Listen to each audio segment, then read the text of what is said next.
اپنے مہمان مکرم حافظ عبدالستار صاحب نانکوی رحمۃ اللہ علیہ کے نبیرہ محترم جامعۃ الشیخ عبدالستار نانکوی کے بانی و مؤسس جید الاستعداد عالم دین بے مثال نقیب حضرت مولانا مفتی عطا الرحمن صاحب دامت برکاتہم سے درخواست کرتا ہوں کہ وہ کچھ تاثرات کا اظہار فرمائیں۔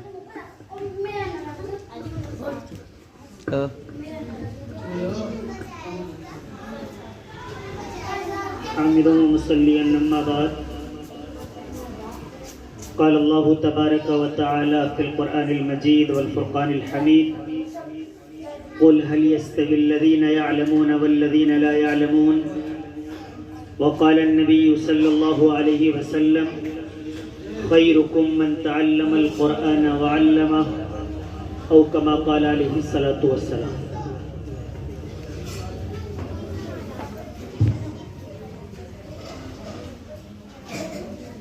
اسٹیج پر جلوہ افروز مہمان مکرم مہمان خصوصی حضرت مولانا مفتی انیس الرحمن صاحب قاسمی دامت برکاتہم العالیہ، اسی طریقے پر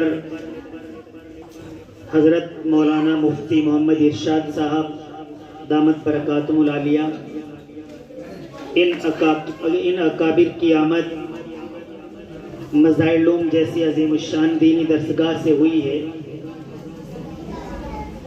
میں مبارکباد پیش کرتا ہوں قابل صد احترام جناب قاری محمد اشرف صاحب دامت برکاتہم العالیہ کو کہ آپ کی دعوت پر یہ عظیم ہستیاں اس ادارے کے اندر جلوہ افروز ہوئی، اور آپ قابل مبارکباد اس طور پر بھی ہیں کہ اللہ تبارک و تعالیٰ نے آپ کو خدمت قرآن کے لیے قبول و منظور کیا ہوا ہے۔ الحمدللہ علاقے ہی کے اندر نہیں بلکہ دور دراز علاقوں تک آپ کے شاگردوں کی ایک طویل فہرست ہے جو خدمت قرآن میں مصروف عمل ہے۔ ان کی کارکردگی کا اجر و ثواب بھی الحمدللہ آپ تک پہنچ رہا ہے۔ آج اس ادارے کے اندر میری تیسری حاضری ہے۔ گزشتہ مرتبہ میں یہاں حاضر ہوا تھا، قرآن کریم بچوں سے سنا تھا۔ الحمدللہ دیگر اداروں میں بھی جانا ہوتا ہے، لیکن اشرف المدارس کے طلباء کا طرز قرآن کریم بہت ہی عمدہ ہے۔ ان بچوں کا پڑھنا، ان کا انداز بہت عمدہ ہے، جو ناظم اور مدرس دونوں کی محنتوں کا نتیجہ ہے۔ اللہ تبارک و تعالی ادارے کو دین دوگنی رات چوگنی ترقی عطا فرمائے، زیادہ سے زیادہ حفاظ کرام اشرف المدارس سے فارغ ہوں، ایسے اسباب مہیا فرمائے۔ جو زمین کی خریداری ہے اللہ تعالیٰ اس میں آسانیاں پیدا فرمائے۔ اصل میں اللہ تبارک و تعالیٰ نے قرآن کریم کے اندر ارشاد فرمایا کہ کیا پڑھے لکھے لوگ اور ان پڑھ لوگ برابر ہو سکتے ہیں؟ اس کا جواب سارا عالم جانتا ہے۔ جو تھوڑا سا ذہن و دماغ رکھتا ہو وہ اس بات کو بخوبی سمجھتا ہے کہ واقعی پڑھا لکھا شخص اور ان پڑھ شخص دونوں برابر نہیں ہو سکتے ہیں۔ اللہ کے نبی صلی اللہ علیہ وسلم نے حدیث مبارکہ کے ذریعے آنے والی پوری امت کو یہ پیغام دیا، طلب العلم فریضۃ علی کل مسلم و مسلمہ، کہ علم کا حاصل کرنا ہر بالغ مرد عورت پر فرض ہے۔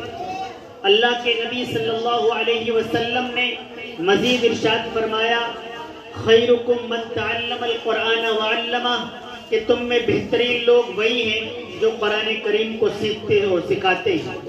وہی ہے خیر امت جو اسے پڑھتے پڑھاتے ہیں، وہی ہے خیر امت جو اسے پڑھتے پڑھاتے ہیں، تلاوت ہی کے قرآن کی ہزاروں اجر پاتے ہیں۔ اللہ تبارک و تعالیٰ نے قرآن کریم جیسی عظیم کتاب اس امت کو عطا فرمائی ہے۔ اب امت مسلمہ کی ذمہ داری ہے، ایک ایک فرد کی ذمہ داری ہے کہ اس قرآن کریم کا احترام کرے، اس قرآن کریم کو سیکھنے کی کوشش کرے، اس قرآن کریم سے محبت کرنے والا بنے، اس قرآن کریم کے پڑھنے والوں سے محبت کرنے والا بنے، اس قرآن کریم سے کو پڑھانے والوں سے محبت کرنے والا بنے۔ جن اداروں کے اندر قرآن کریم کی تعلیم و تعلم کا کام ہوتا ہے ان اداروں سے محبت کرنے والا بنے۔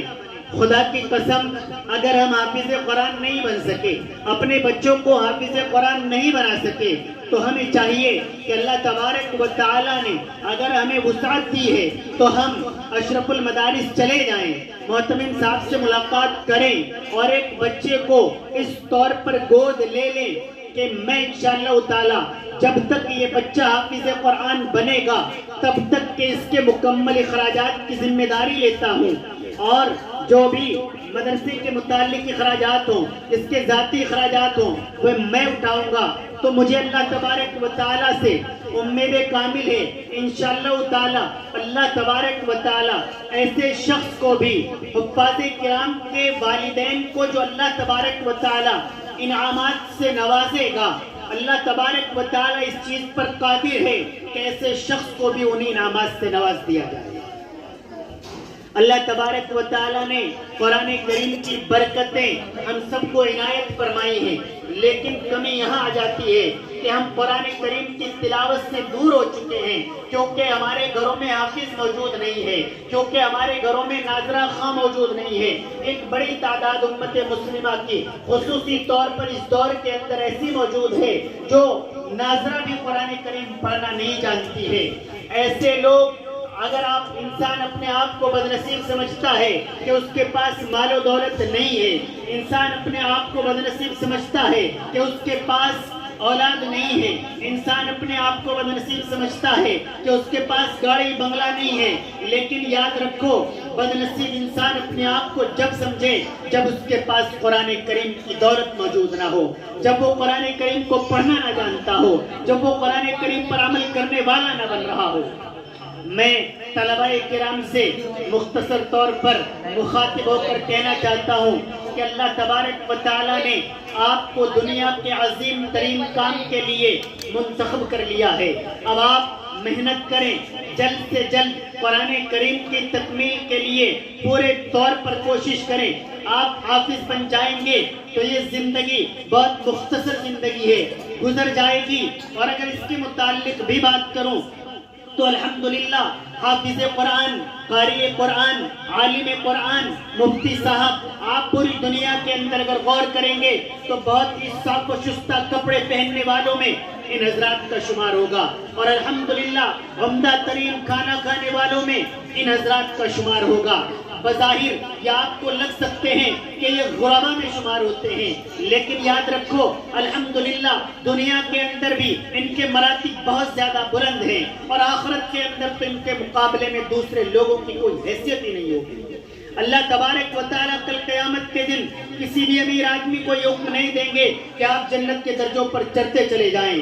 اللہ تبارک و تعالیٰ کسی ایم پی، کسی ایم ایل اے کو، کسی پردھان منتری کو، یہاں تک کہ کسی بادشاہ کو بھی یہ موقع نہیں فراہم کریں گے کہ آپ جنت کے درجوں کو چڑھتے چلے جائیں۔